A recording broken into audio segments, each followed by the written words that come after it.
everybody. Welcome to Mass Effect, a retrospective. I'm Jeff Keighley from GTTV and Game Trailers. It's a really special afternoon for us here at PAX East, and that we've got some of the key guys behind the Mass Effect team here in front of all you guys to celebrate an amazing franchise. Just by a show of hands, how many of you guys started playing Mass Effect back with the first game? Seems like majority rules. So you guys have been with the franchise for how many years has it been, Casey? 8, 9? 9 years. Is that about right? When Mass Effect began. So today we're really going to sort of look back at the franchise and celebrate what it has meant to all of us, certainly as a defining franchise for this generation of games. So let me first of all introduce folks on the panel here who probably don't need introduction, but first of all, of course, we have Casey Hudson, the EP and project director of Mass Effect from BioWare, of course.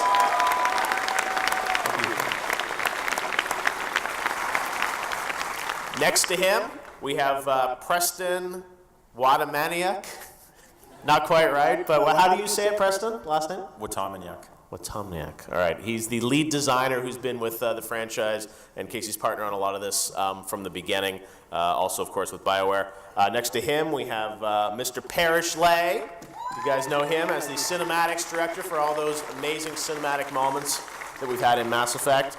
Then we've got John Danbro. John is a writer on the team here. Written some great stuff for Mass Effect.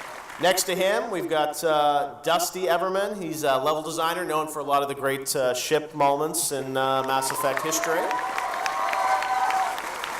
And finally, a special guest. No, he doesn't have a desk at BioWare, but you know and love him. The voice of Caden, Raphael Savarich.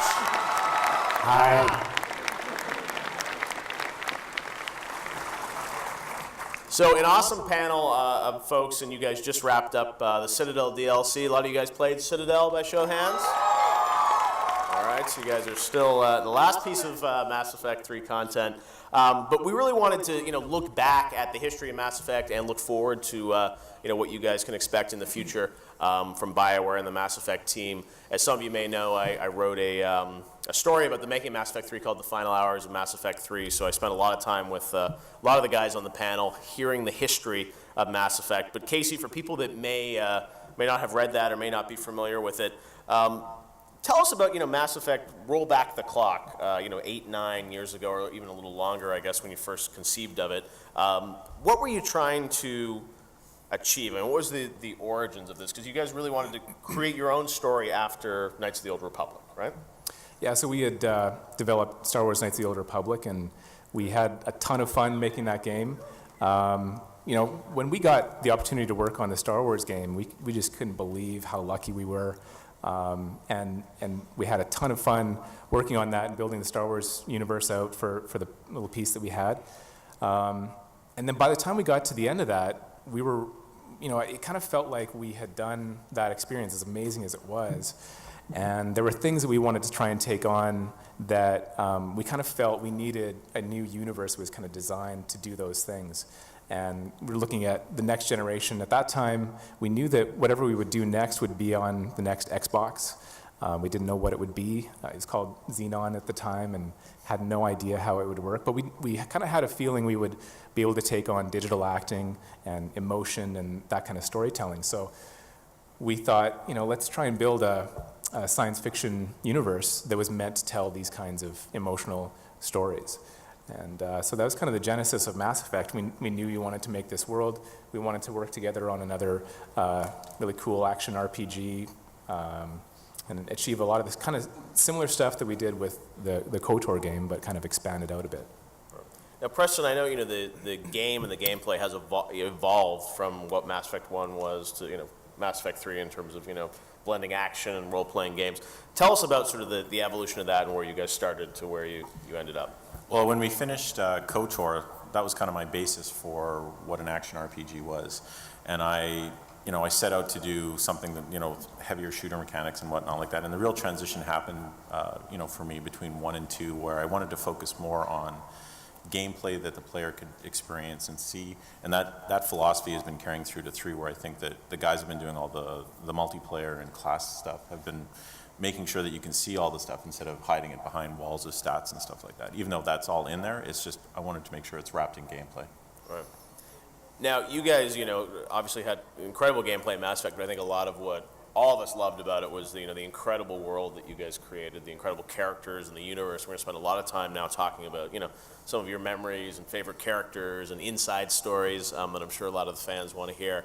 But one thing we should sort of talk about a little bit is obviously, it was a year ago, I guess, when Mass Effect 3 came out, and this year SimCity got the wrath of the internet, but last year there was a lot of controversy around Mass Effect 3 when it came out, and that it's all behind us, and I think there have been a lot of great DLCs that have come out. The Citadel, I think, was a phenomenal way to wrap up the trilogy and the extended cut. Casey, wanted to at least give you a chance to sort of talk to the fans a little bit about sort of that experience and sort of where things have ended up now, because I think you guys like the Citadel? You played it? It's good to hear. So what has that experience been like you for sort of for the past year, to talk about sort of the extended cut, the DLC, and sort of the ending and all that, everything that came with it? Yeah, when everything that we do and what we talk about as we're building stuff, it's all about trying to create magical and memorable experiences for people. So of course, that's what we would have wanted everyone to feel about the endings. And so as we were working on the game, we're working super crunch time all throughout the project, and then especially towards the end, we're heads down, really just trying to finish out the story that we've written. And one thing that we didn't anticipate, and it just kind of had no way for us to get perspective on, was what it's like for a fan, especially as we're kind of wringing out these really deep emotions throughout the third story. We had no way to sense what it's like for fans to go through that emotional arc and arrive at the ending, and what those fans really wanted to see more of. And by the time we got to releasing the Citadel, we had hours of content in there, just spending time with characters and living in the universe. And that's something that we didn't really have a sense of. And then when we saw the feedback from the endings, we were very careful to listen to all that feedback. And when we were able to kind of get our heads up, look at how things turned out, look what fans were asking for, that's when we realized, there are things that we wanted to add. We were actually really excited to build out some of these things that the fans were saying that they wanted to see more of.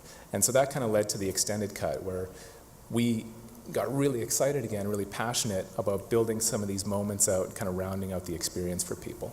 And the other side of it is that we knew some of the things that were coming, like the DLCs that we would have, more adventures for Shepard, and then more time in something like the Citadel to spend with your friends and your squad members and stuff like that. So that's kind of been our journey, is we always want to listen to our fans, build that feedback into what we're doing. Ultimately, what we do is interactive entertainment, and it's true on a meta sense as well. A lot of the way that the trilogy unfolded was looking at what characters people liked, looking at kind of experiences people wanted, and then building that into the ongoing story of the series. Yeah, and there was advocates on the team for, we'd make decisions where in the third game there was a potential, we had talked about maybe not putting Tali in as a full squad mate. And there were passionate people on the team who were like, no, you got to put Tali in. Tali's got to be in there. And so it was Patrick Weeks, actually. You can thank Patrick and some of the writers.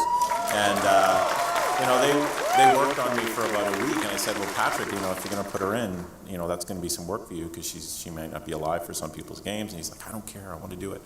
So Casey and I talked about it, and we're like, well, if he's passionate about it, it means there's people out there that are passionate about it. And so we put her back in.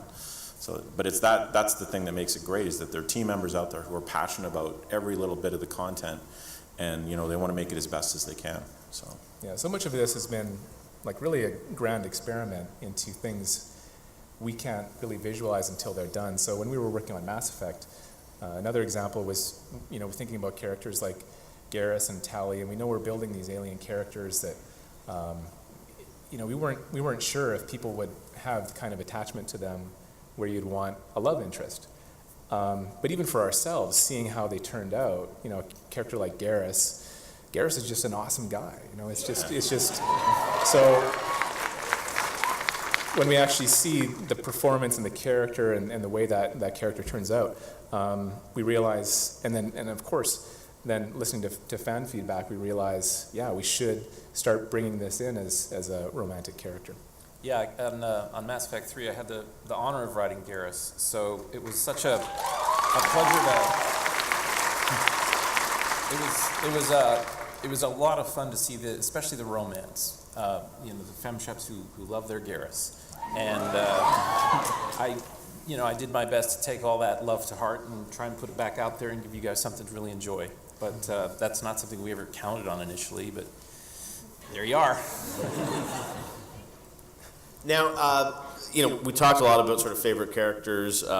Maybe we just go down the panel and just sort of hear from you guys about who some of your favorite characters were. Maybe we'll start at the end with Raphael, because I probably have a guess. But any favorite characters, favorite moments from the Mass Effect franchise? There's too many to pick, right? I don't want anyone to feel. Look, just being. Let me talk about it. Let me actually sort of sidetrack and just answer your question by saying just what it's like to be in the middle of the game as a character, and sure. And just how incredible the to be on this side and to feel kind of the emotion and the passion that the Mass Effect universe has for its characters. I mean, this is the reason why we come in and sort of, that is, the actors get to sort of be the frosting on this extraordinary cake. But I can tell you is it's an incredible experience. I've sort of said it sort of feels the closest I'll ever feel to what it feels like to be a Beatle, I think, Well, people loved your work in the entire franchise. Let me ask some of the other guys on the panel here about favorite characters from the franchise. Parrish, are you going to finally pledge your allegiance? No, well, so I think, I've been on the project since Mass 1, so any of the Mass 1 henchmen I've got a soft spot for. I feel like we've had some great arcs with them. But you know what, so my favorite character and scene is for Mass 2 with a character called the Collector General, and I don't think we ever, I don't think that was an external facing name, but that was Harbinger, so the little kind of arachnid collector boss, and at the end, Harbinger kind of abandons him just to get blown up. But he was a great character, and we had a lot of fun animating him and getting a great performance out of him. So he's kind of a minor character, but one that, I think we really hit something nice with him. Dusty, what about for you? So there's so many characters that I love, and I feel I'm supposed to say Caden. No. But it's really hard to choose. But I think I'd actually have to say Joker, because the Normandy's very close to my heart, and Seth Green is just a hoot. And definitely, I think the most fun I've ever had as a designer was during Mass Effect 2. There's a moment where Shepard leaves the Normandy, and the collector ship comes, and you play as Joker. And the writer for that, Luke, fantastic writer, he gave Seth Green instructions to just basically record a bunch of versions of a certain curse. And so there was just a whole bunch of lists, and one of them, it was just so hilarious, where it was the read from Seth Green, where it's like, what the shit? And it's like, so I had this line that I loved, and I listened to it over and over and over, and I was like, where do I put this line in this sequence, this scripted sequence from beginning to end? And it was just so precious to me, because it's a very grim thing, but his humor is so great. So, thank you, Seth. Good vote. Now, we actually have something really cool here to show you guys, which is an infographic. I think this is the first time you guys are revealing some of these stats about Mass Effect 3 specifically. We're speaking about favorite characters and things like that. And you can actually look at this and see some, I think, somewhat surprising results here, especially things like genophage and characters and who survived. Any of you guys, Casey, Preston, I want to sort of talk about what you guys were surprised about when you pulled these stats? I think I was actually really surprised by the swing from Paragon to Renegade. We'd always gotten a lot of press and talk about the Renegade actions in the game, but then we actually got the data back and we found out the majority of players were actually Paragon. That's what I play. So I think then we got follow-up questions from people say, well, if most people play Paragon, why did you Renegade? And we'd always push back and say, it's actually important. You're more Paragon if you're actually given the opportunity to be a renegade and turn it down. And so that's always been one of the important things, is that we want to put both those choices in there, even though more people may be choosing one or the other. So because it defines how you're playing the game. It's your character. Some interesting stuff on there. I know Genophage, Morden, and some of the percentages. I mean, did you talk about that? I mean, some people say like, oh, well, should it be 50-50, or I mean, like, one is, I think, was it 3% for one of them or something like that, or 8 maybe. Genophage. I mean, was that surprising to you guys, or? I don't think so, because I think, like a lot of people, Rex is one of the star characters. Like, I've always loved Rex. He's my favorite character, and so if you carried Rex through the entire trilogy and got him to that moment, who's not going to cure the Genophage, right? So I think there's some things, like the one I'm actually shocked by, though, is that more people saved the Geth than the Quarians. That one was actually very surprising. Because that was actually one of the hardest conversations I had to have on the trilogy, was going into Patrick Weeks' office, who is the writer for Tally, and saying, if they chose the Geth, I think we have to kill Tally. And Patrick kind of looked at me, with sad eyes, and said, but he knew I was right, but he took him a couple of days before he goes, yeah, okay, yeah, you're right. It's the right decision to make. So, but that was a hard conversation, because I love Tally, and I think she's one of our foundation characters. But if you're going to make that hard choice and choose the Geth, there's going to be a cost to that. So, which is one of the parts of the trilogy I love. So. Yeah, I remember we had the same equally difficult conversation with Patrick, where if you decide not to cure the Genophage, you're going to have to shoot Morden, Patrick, who you created. So we're killing off all your babies here. Yeah. And when you guys see stats like that, I mean, how does that inform? Does that inform sort of game design moving forward, or thinking about the franchise? I mean, what do you sort of take away from that besides like, oh, that's interesting? Well, the percentages have changed a lot over time. Like, the percentage for Soldier actually used to be much higher. And it's dropped over time, because I think more people, they'll play one class and then they'll go in and try another class. So it's actually balanced out a lot more. But something like the Engineer, again, people ask, well, why do you do the Engineer if only 5% of the players play it? Well, it's again because we know there are players out there that love the Engineer. I love the Engineer. Let's hear it for the Engineer fans out there. So, we've always tried to, even in the story, we make decisions which we know not a lot of people will see, but for me, it's really important that we're still speaking for those people.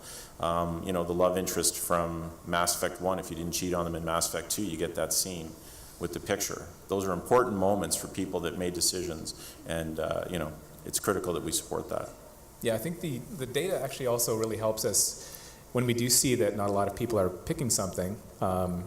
Ideally, we're making a pretty agonizing choice between different things. And part of that would suggest that there's kind of an even breakdown. It's definitely true that you want to make sure that you have the choice, so that even if a lot of people aren't taking it, then you're just that much more empowered. But when we look back at things like the classes, we can try and figure out, okay, why is it that people weren't picking certain classes? Talk to those fans, learn about that, and then we can kind of build those things back in so that we can make certain things work better, or even if it's something about how we do story and characters and stuff like that, building those things back in so that it's a tougher choice between those things, because people value them all and they think they're all really good. Very cool. And I think that graphic actually is going to be up on the website later if you guys want to dive in even further to see the percentages. Let's talk now a bit about the universe of Mass Effect, and obviously all the incredible planets and races and all the pieces of it that we've grown to love. Maybe we'll start with you, Dusty, talking a little bit about the Normandy, which was something that was a big focus of yours, programming that and bringing that to life across all 3 games. It really became a character of its own, and evolved obviously with each game. Tell us a bit about some of your favorite memories from working on the Normandy and what it was like to to focus on that. Well, I think what I loved about the Normandy was that, well, the thing I like about Mass Effect most is the relationships you have with all of these characters. And the Normandy is that, safe haven, that quiet place where you get to have those intimate moments. And so as the designer, I was able to really kind of be involved with all of the henchmen. And the design of the Normandy actually kind of is driven from those henchmen, especially the SR2. where, for example, you have Miranda, who's very much the workaholic, and as such, she has an office and a bedroom that's one room. Or you have Jack, who's this asocial psychopath almost. And so where would she be? So we made this little crawl space underneath the stairs for her to hide out in. Or you have Samara, who's very spiritual, so we'd give her a window to look outside. And I had this fond memory talking to the writer for Thane. So I said, okay, we're going to put Thane in the life support room, where the machinery there is going to give off a lot of steam, and it'll be nice and hot and humid. Chris goes, you know that Thane has a disease where his lungs fill with water, and humidity would basically kill him. Oh. Well, you misheard me. When I said life support, the machinery there just sucks the moisture out of the air. It's the driest room on the Normandy. So, and it was just kind of that. So, yeah, I'm going to miss the Normandy. Fun Normandy memories. For all the rest of you guys, maybe we'll start back with you, Raphael, for the universe. I mean, did you have, obviously you were involved in a lot of scenes from the game. When you saw the game, I mean, do you have a favorite planet or, a favorite moment from the franchise that stands out to you? Honestly, I can't say I have a favorite moment. Our favorite universe, but having been in 1, 2, and 3, there's been just a tremendous sort of arc of growth for all the characters, specifically as relates to kind of, look, my favorite scenes have always been what is, I think, the hallmark of the game, which is the intimate relationships between the characters. Some of those don't happen. Some of those happen behind closed doors, and that's sort of where from the acting department anyway, where it's been the most engaging. Yeah. Absolutely. Yeah, no, it's been amazing character moments across the whole franchise. John, for you, you've obviously written, a lot of scenes for the game. Do you have a favorite sort of planet or, sequence that you remember from the 3? Patrick and I collaborated on the end of the Genophage mission in Mass Effect 3. Patrick created Morden in 2. And I remember coming to Patrick and saying, well, what do you think we kill off Morden in 3? And he'd often wanted to see Morden come to a noble end. And I think we managed to do that at the end of the Genophage. And it was I remember we were in a review meeting where everything was starting to come together with the cinematics and the voice acting. And it was just a great feeling to look at the whole team that had worked on it and feel very proud that we'd given Morden this great send-off and hopefully managed to capture an emotional, send-off for a beloved character. Absolutely. People would agree with that. Parrish, you had quite a few cinematics to do over the 3 games. I'm not sure if there's a moment or a planet that you had more fun working on, or tell us about sort of some of your experiences and your favorite moments. Well, I think my favorite location is probably the Citadel, because it's been, other than the Normandy, although I love the Normandy, but the Citadel has been a consistent throughout ME. And on ME1, when we did the scene where you first come to the Citadel and you kind of come through the clouds and you roll down, when we got that really working, that was the first time when we really understood, I think, the scope of the universe that we were creating. Just being able to see that kind of crazy, massive space station where each wing is the size of Manhattan emerge out of the clouds. For me, it was a special moment, and then in each game, kind of reintroducing it in new and interesting ways, and then also just all the great times that you have on the Citadel and in the Citadel DLC too. It feels like a familiar place, and I just love going back to it every time. So yeah. And a lot of these, locations also evolved across the 3 games. I mean, Casey Preston, maybe you can talk about your favorite areas, but also sort of how some of these things, changed from Mass Effect 1 through to 3.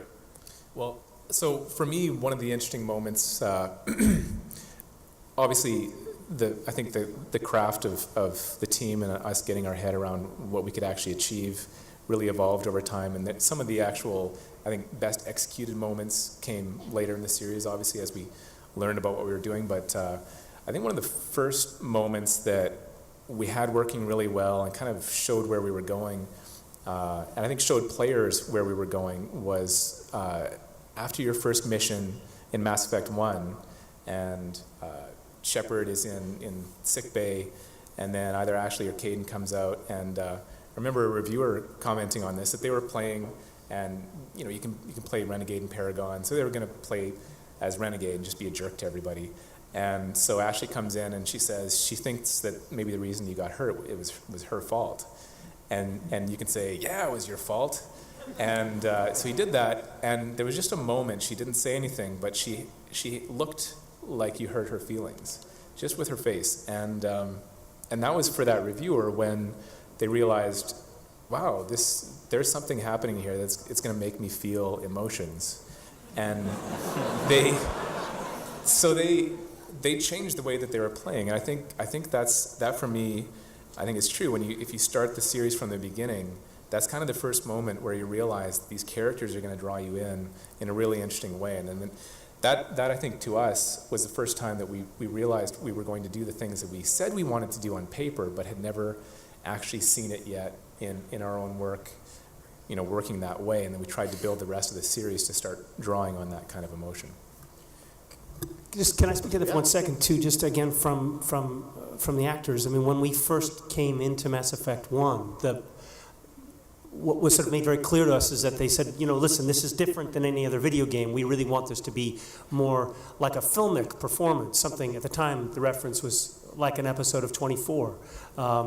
And we really wanted to create sort of an intimacy that is, you know, not just sort of screaming and yelling. And I mean, there's some screaming and yelling, of course, but overall that was because of the technology having changed, because of the amount of sort of facial expression that could be sort of included, and because of how then what they were really looking for was to create, from the beginning it seemed anyway, from the very first session we ever had recording, we want this to seem real. And what's incredible now, almost 10 years later, is what you get from that in this magical world is this emotional bond to these characters. I think everyone would agree with that, right? Preston, do you have any, you're a man that knows everything about, you are a Mass Effect encyclopedia in many ways. Do you have a favorite planet? Or? Yeah, Tuchanka. The reason I've got a soft spot for it because we didn't actually plan the Krogan. They were not part of the universe. Actually, it was one day I was going through concept art with some of the designers, and we saw a picture of this, you know, reptilian race that we're all like, we're all transfixed by, and you know, the Krogan came out of that. It was, I love it when designers get to be inspired by some of the amazing concept art that gets done at BioWare, and that was one of the examples where one of the richest storylines in the entire trilogy just came out of a picture that somebody, you know, pulled out of their head. But I love the growth on Tuchanka. I love the fact that we've dealt with the Krogan in a really deep way on every single game, and the growth of the Krogan, and you know, it's one of the subplots that like you care the most about in terms of it's got a gravity to it, given the seriousness of their situation that I've always really been drawn to. Were there favorite, places where you wish you could, planets you wish you could have gone that you weren't able to, or races that you didn't explore as much as you wanted to? I mean, you know, there's always trade-offs. I mean, Casey, were there any examples there of things that you didn't get as far as you wanted to, or you know, left open?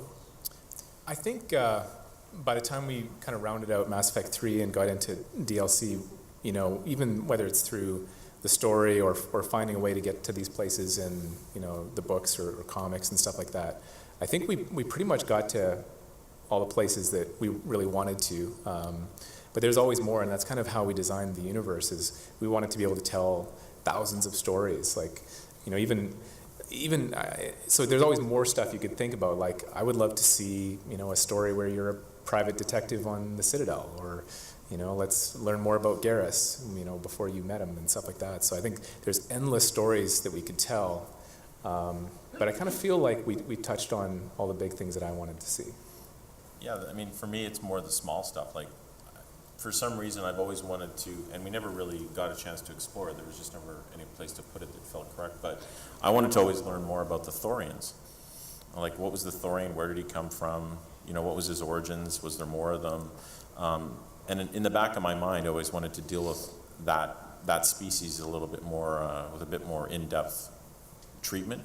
It's just, you know, but it never fit or whatever. So it's always one of those things. But in the end, it's actually one of my favorite plots from it is my favorite plot from ME1. I always wanted more Yogg. The game needs more Yogg. I wanted Yogg space pirates and Yogg henchmen, and didn't happen, but I can imagine. Parrish, was there a scene that you never got to do that you wish you would have been able to do? You know what? Not really. We kind of got to do, you know, the big space battle, the intimate. Well, you know what? Actually, so now that I think about it, the big, big epic kind of ground battles, like armies versus armies. That would have been something that would have been nice to do. It just, you know, we just didn't fit. But one character that or race that I really liked were the Elcor. I love their design. I loved the way they moved. I loved, like kind of everything about them. So I was disappointed I didn't get to do more scenes with those guys. Yeah, the Elcor, the Hanar, the Volus, those all started out as characters. We knew we wanted, we could focus on some of the aliens that would be in your squad, and they had to do lots of things, but we wanted more, you know, especially in Mass Effect 1 as you walk around the Citadel, we wanted to show there's more to this universe. So we designed a few aliens that, you know, they were kind of meant to stand there and look interesting in Mass Effect 1. And then, but, you know, like all the different facets, we then, with next games, we kind of want to explore a little bit more of those things. So by the end, I think the Elcor was able to actually walk around. And that was kind of a triumph for us, but it would be really cool to take some of these aliens and kind of learn more about them and see them in detail. That's actually where we enjoy, you know, fan fiction and stuff like that, because it's a chance for us to learn more about what is Blasto up to, you know. And they read it all, right? I've got a printed out Blasto poster, you know. So that's where you can help us is to show us what it's like on a world full of jellyfish and Well, I'm sure there are things, though, that as you release, you know, all three games to the fans, the things that surprise you probably that catch on the way they do, right? I mean, does anyone have any memories of things that, So, little thing that's like, why did this become, you know? For me, it was I Should Go. Which I finally got my chance in Citadel DLC. There's a mission where you end up trapped in a vault with your henchmen, and I'm trying to figure out how are we going to get out of this. And not to give anything away, the Shepard's talking to a bad guy who resembles himself, who says I should go to Shepard, and I just totally got to make fun of that finally. The writers have been watching that for years, how that was just becoming this big thing. Right. So, a lot of fun. Anyone else have any memories of things that... Blasto. Yeah. I think that was one of the, I didn't know that it was being put into the game when it was. So I was sort of just playing through the hub one day, and I got to that part in the game, and I stopped. And I just sat there and listened for like a minute or two, you know, while this dialogue rolled along, and I was like, I just was laughing at my desk with the headphones on. And I went into the writer's room, and was like, who wrote Blasto? And I'm like, yeah, it's Patrick, right? But you know, it was something that we had to keep from going a little too hard on. But I think that we put it in the game to the appropriate amount, and I just love that character. I got him as a wallpaper, actually. Yeah, I had a lot of fun in Citadel DLC. I went to Patrick and I said, "Can I have your blessing to put him in? Because I want Javik to meet Blasto." So, and that was a scene where not only did we get to make fun of Blasto, but we got to make fun of Vorcha and Volus, and it was all these crazy things that had sort of started out as fan fiction, I think. Things we'd seen on the forums, being able to wrap that into this great scene with Blasto. Dusty, I'm sure there's some Normandy things that caught on, right? Oh, not many things that come up. Well, of course, there's the space hamster that's very close to my heart. And that comes from Preston. It definitely is that reference from a previous game. So, woo! Yeah. So I was so happy that because for a while there in Mass Effect 3, it was like, well, where will Boo be? Can we have him? That kind of thing. When I had that last little bit of minute towards the end of the production to get him running around in the Jax area down below. which was very warm. I got to play that and test that and tune it, and I'm like, yeah, I got Boo again. There I go, I got Boo again. I remember on Citadel DLC, didn't you want it that the very final mission we get one last elevator ride down, right? Oh, the elevator. One last. So if you're saying the things I wish we could have gotten to the game, it's like on. So I did the elevator in the Normandy and ME1, and I worked on the Citadel, and the elevator's there, so you might know. Elevators are a bit of my bane, and I'm like, okay, in Mass Effect 3, I'm gonna get the elevator into the Normandy, a functioning, working elevator. And yeah, due to some technical things that happened, it was like we're getting right to the end of Mass Effect 3, and it's like, oh gosh, the elevator is actually just as slow as it was in ME1. We can't do this. So at the very last minute, so much work went into it. It was like, we gotta yank it out, we gotta yank it out. But then in the DLC, the Citadel DLC, you get one little moment where there it is in all its glory. The elevator, you ride it from deck 2 down to deck 5. Oh, damn elevators. The elevators. All right, well, now we're going to move on to a little lightning round of some questions that you guys submitted over Twitter that I have in front of me here. So yes, if you submitted them, it may be in here. These are just be quick sort of either-or questions where we're going to go down the line to have these guys answer some things that I guess people are wondering about. First one, this comes from Ben Meets World, and he asks, Rex or Grunt? I'm going to say Rex. Rex. I'll go Grunt. Oh, Rex. Rex? Oh, man. All right, unanimous decision. Another one from Ollie the Outlaw, Paragon or Renegade? I have to be Paragon. Paragon. Paragon. I go Paragon. Paragon. All right, Paragon. All right, a more controversial one here, the Mako or Hammerhead? This, by the way, comes from Adlong Jandis. You know, I love the Mako, I have to say. I'm going to go with the Hammerhead. I like the Hammerhead too. Yeah, I like the way it moved. Yeah, I'm Team Hammerhead because in Overlord we got to run over space cows with it. So. No, Mako. Mako all the way.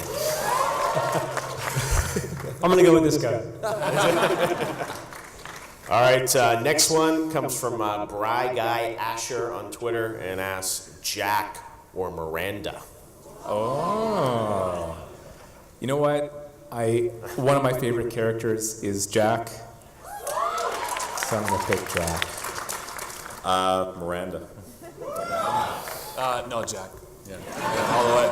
Yeah, I'll go with the psychotic biotic. Jack. Yeah. Next one, SR1 or SR2, Dusty. This one comes from at Andrew Jamal.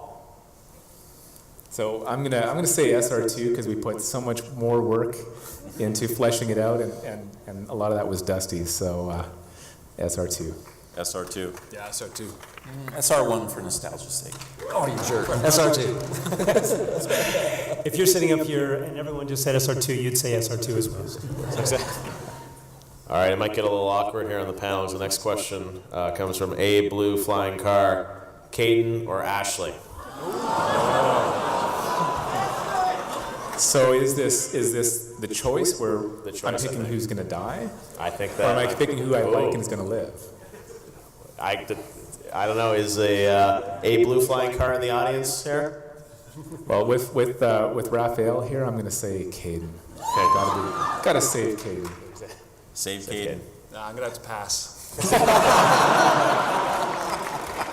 No, I gotta go with Ash. Sorry, Raphael. I'll go with Ash.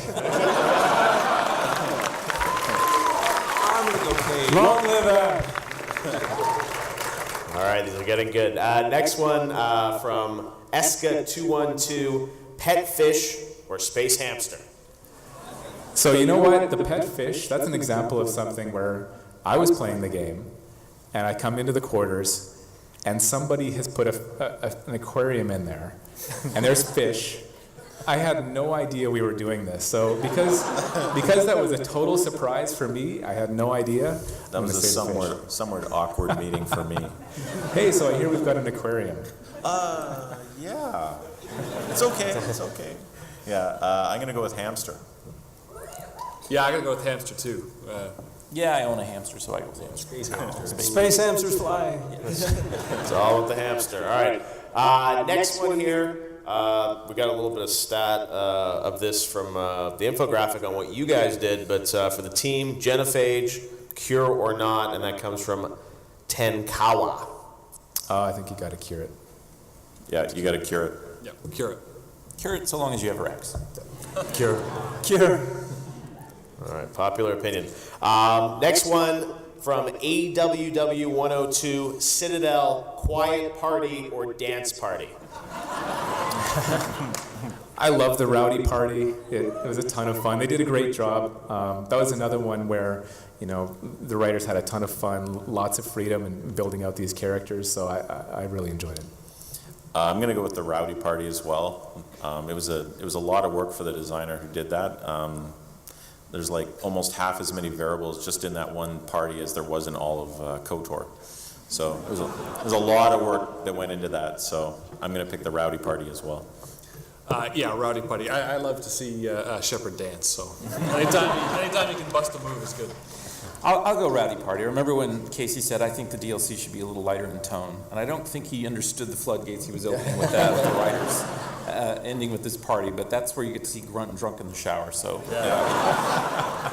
Love the Shepherd Shuffle, so gotta go Rowdy. Who doesn't like a good party? Huh? Rowdy. Rowdy, all right.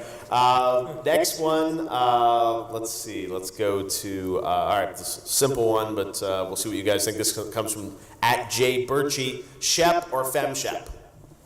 Ooh. Can I say both? Both? Can I say both? I say both. We got yes over here. I got 2 daughters, so FemShep. I played Bro Shep for my personal shepherd, yeah. No claps, yeah. Crickets across. I gotta go with FemShep. I tried to put a lot of effort into the Garrus romance, so FemShep. 2 daughters, FemShep. I'm going with both. Popular We're both answer. friends. All right, next choice that I think we have here. Let me find it. Yes, this comes from @Carmel Cascade, Quarians or Geth? Well, see, that's one where I think you can say both. So I'm going to have to try and save them both. I saved them both. Wow, so Legion is one of my personal favorites, so yeah, I went with the Geth. Yeah, I gotta go Quarian or Patrick Weeks will hit me. I'm gonna say Geth. Yeah, I'm a Geth. Yeah. All right. From Luke Cluid Fox, Afterlife or Purgatory? So I thought Purgatory was awesome. I think it was beautiful. There were really cool moments in there. But my favorite's always been Afterlife. That's a place that I'd love to see. In fact, the first time I walked in there, when we had all the music and everything in there, I was really impressed. So I want to go to Afterlife. Yeah, I agree, Afterlife. Yeah, when we saw Afterlife come together, that was something amazing. Oh yeah, Afterlife. Afterlife. 2. Yeah.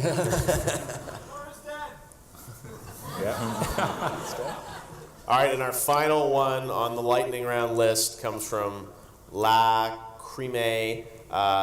Garrus, shoot the bottle or not? He's competitive. He wouldn't want to know that that you let him win. So I think you shoot the bottle. He was having a hard moment there, so I didn't. I let him win. Yeah, no, I couldn't do it either. Yeah, I didn't shoot it. See, when I wrote that scene, I'm like, well, who's not gonna let Garrus win, right? But apparently there's a few of you, but yeah, gotta let Garrus take the shot. I'm honest with my friends. Oh. I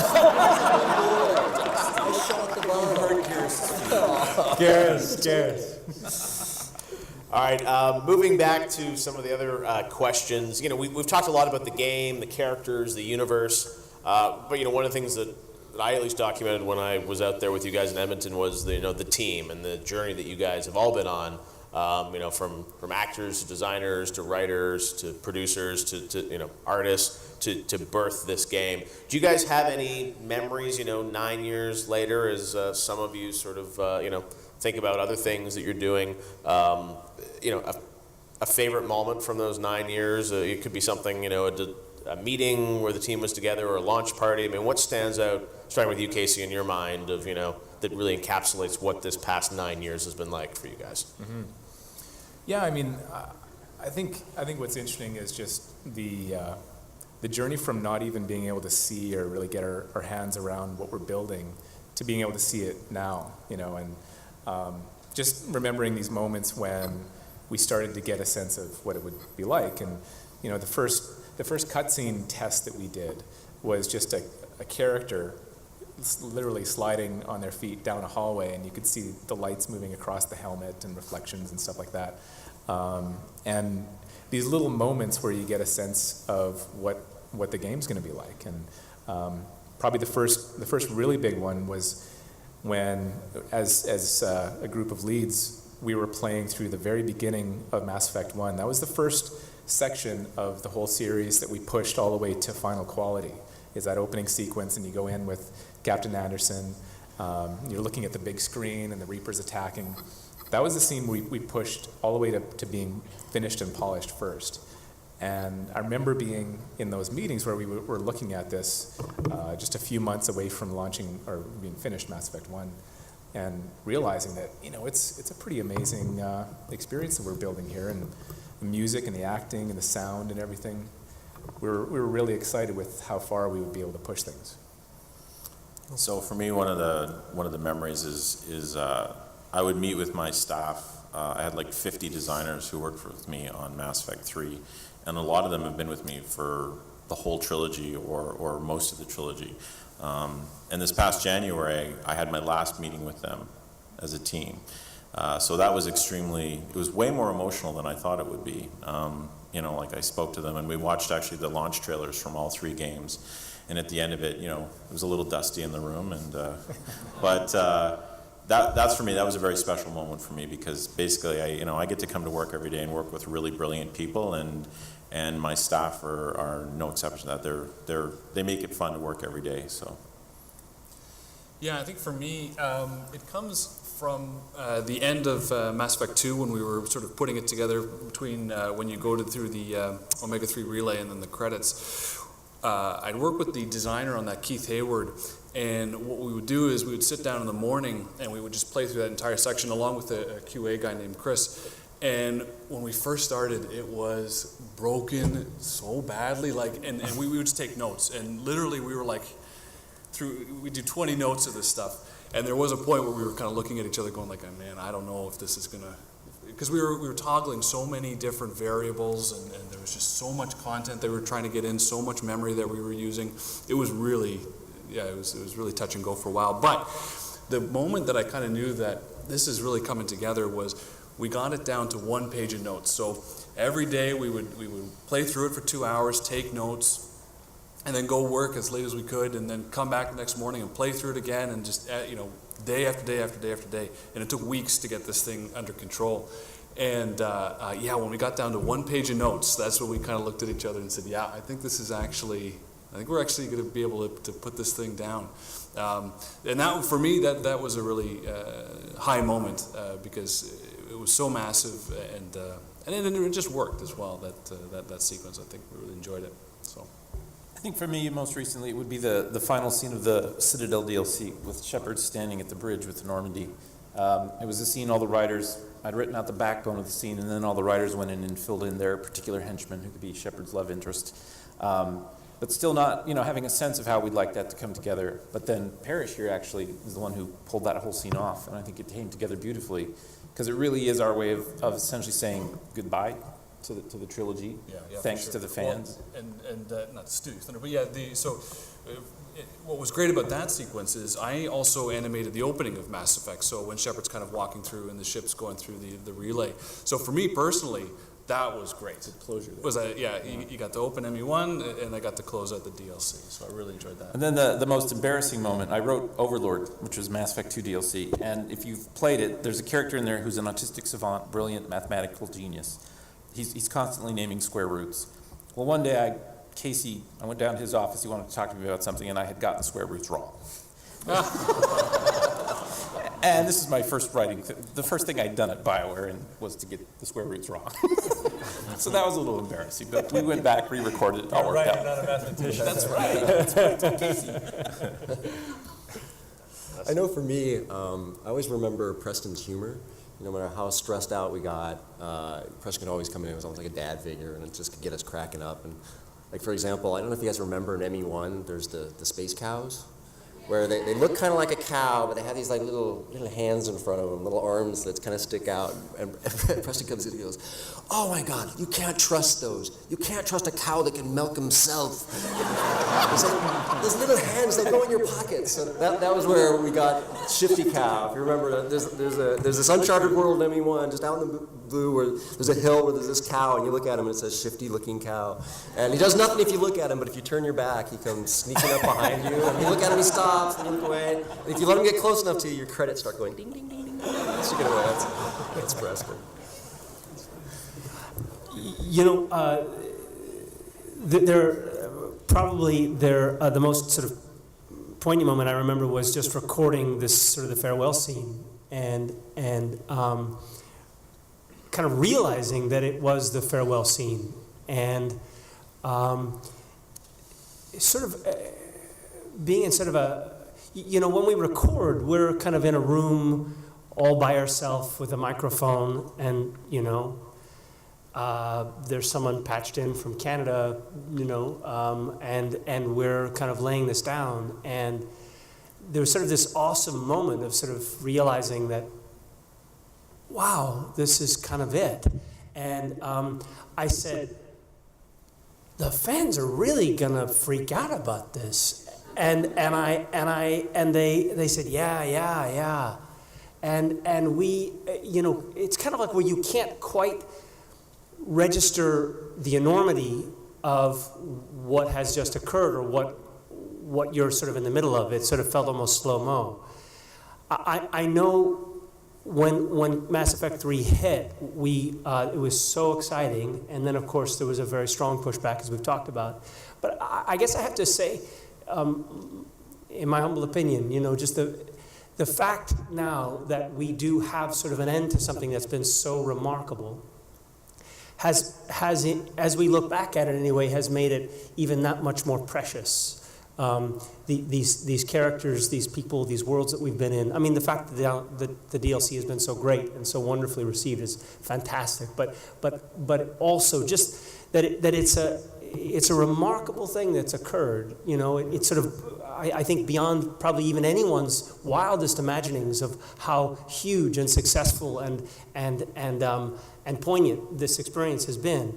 But to have it have sort of a beginning, a middle, and then an end has only, in a way, kind of given it, I don't know, made the whole thing that much more precious and something, you know, that we'll all sort of share and hold in our memory. And I mean, from literally from the very inside all the way here we are to the outside, all of us have this sort of group encounter, and it's quite an incredible thing. Yeah, it's been an amazing 9 years. So Casey, that obviously brings us to the question of kind of, you know, what's next, because you guys have very publicly stated that, you know, Mass Effect will certainly continue. You, I know, and your team are working on kind of a new IP as well. What can you share with the fans here on sort of the future of Mass Effect and what you guys are doing at BioWare up in Edmonton? Sure. I mean, we want to make sure that Mass Effect continues on. So there's some really cool things that we're doing there, I think. First of all, as you probably know, there's a movie in development, and we've got some amazing partners on that with the Arads and Legendary Pictures. And we've been developing it for a while, and that hopefully should be seen as a good thing, because what we're looking at are, I think, the right things to make sure that, you know, it's going to be a great movie. You know, it's not just going to be a movie, it's going to be really special. So we continue to develop that.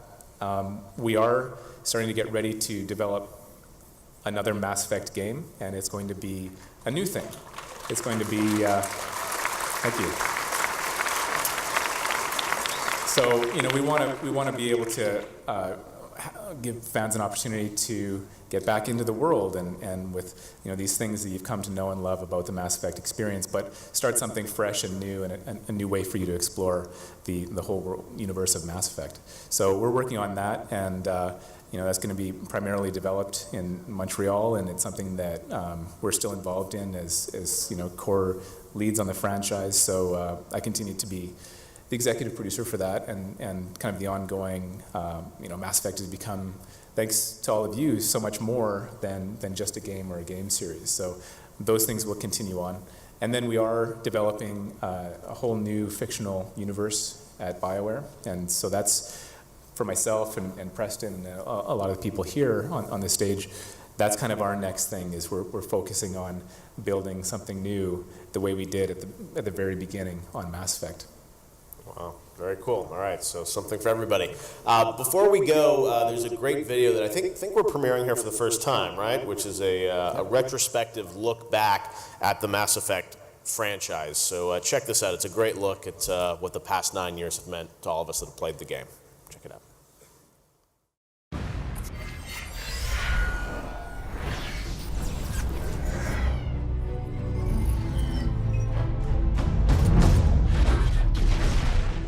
I'm happy that we were able to make the trilogy and able to tell this story, and that it's not like we could just go and make it, that we needed the fans, we needed the people to kind of believe in this universe, believe in these characters, believe in Shepard's story. We've accomplished what we wanted to. We accomplished so much of what we wanted to. We told a story that had integrity, and that chapter is now over. I feel like it is right to move on, right to let that go. I think when you see just how impassioned the players get about their Shepard and about the characters that they've kept alive and the choices that they've made, that kind of tells me that along the way we did something right as far as really just creating an experience that people could really believe in. Prepare yourselves for the arrival. All of this, the whole universe, we've created this galaxy of stuff that is so much better than I think we could imagine. That's because we have this amazingly talented team. And I think the other thing that I'm really thankful for is the fact that we were able to get it all done. And if you think about all the games or even studios over this 8 years we've been working on this that got canceled, or studios that got closed, and it is a tough industry. To be able to say that you want to finish 3 games and you're going to try and tell that story, and then to get to the end and we were able to finish it all, it is pretty amazing, and I think we're very fortunate to have been able to get to the end and finish the process. In the entertainment industry, I think that we have a gift to be able to provide people with an escape, and especially in this day and age where people really need to escape more. I started out as just a BioWare fan like so many other people. I still remember the day I went to the store and bought Mass Effect 1. I was very excited. I'd been following all the press on that game leading up to its release. Ran home and really just played the heck out of that game and was blown away by the universe they'd created and the characters and the story. I've been with these characters for a really long time, and it does feel like seeing friends that you're probably never going to see again. A lot of bittersweetness to it. I go home and I talk to my wife, and she looks at me, she goes, "What's wrong?" Like, you're getting ready to say goodbye to a very close friend. It's something that's been with me for 6+ years now, so very aware right now. What's going on? Couldn't say. Just told me they needed you. I feel incredibly lucky to be able to play a female character like this, to be able to play a leader who isn't necessarily a man or a woman, just a leader. He's a Spectre. Everything he touches is classified. This Garrus. I love Garrus. I remember playing Mass Effect 1 and not being able to romance Garrus and being pretty upset about that. And then in Mass Effect 2, I remember the head touch. And I was like, this is all I needed. For me, it was Legion, and I think it's because I had his missions in ME2. I finished his missions in ME3, so I had this weird bond with his character, and I enjoyed his character a lot. Like, he was written well, and I'm going to miss that character quite a bit. Professor Mordin Solus? I really liked Mordin, mostly because he sort of made Omega for me. Omega sort of had its thing going for it, but it wasn't quite there, and it wasn't until Mordin was standing there in it, being what he was, that I think it all kind of gelled and made a lot more sense to me. So Mordin made a big chunk of the world work for me, and his finale is amazing, of course, so there's a lot to miss with him. I really love how much I was able to contribute to Mordin's philosophy. I help people, sometimes heal patients, sometimes execute dangerous enemies. It felt like something that was deeper and a little bit more introspective than we were able to do in other parts of the game. Yes, unexpected to be working with Cerberus. The Mass Effect fans are like on any other. At the cons, on Twitter, on Facebook, the passion and the expression of deep feeling about these characters and the connectedness to them is incredible. Absolutely incredible. I'll forever be thinking about that. I think it really motivated the team to give it that extra little bit and in their own way say goodbye to some of these characters. I think that's why you're seeing a lot of the really strong scenes or performances sort of in the last year or so. We read you. Give me your location.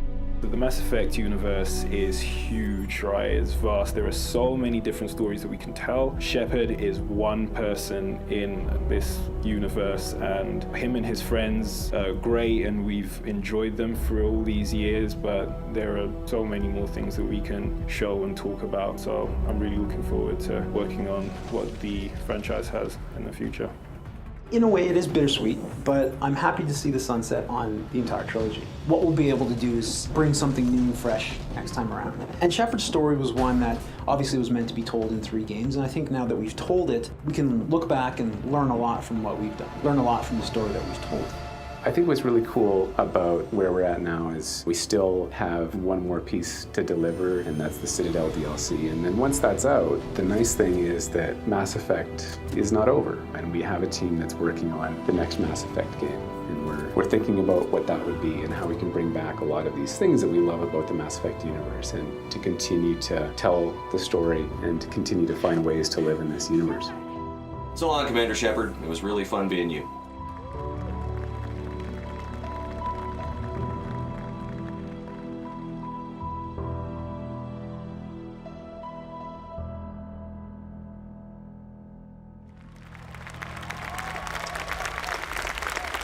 A big round of applause, obviously, the guys, BioWare, Raphael, amazing job of the Mass Effect franchise.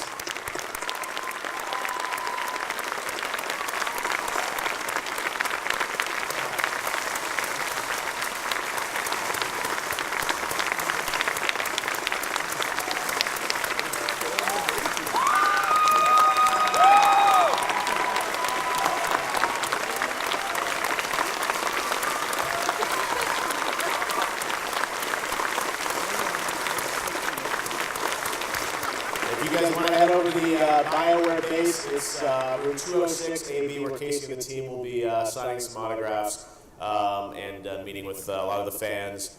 Thanks again for coming to the panel, and again, congratulations to the team on a great job.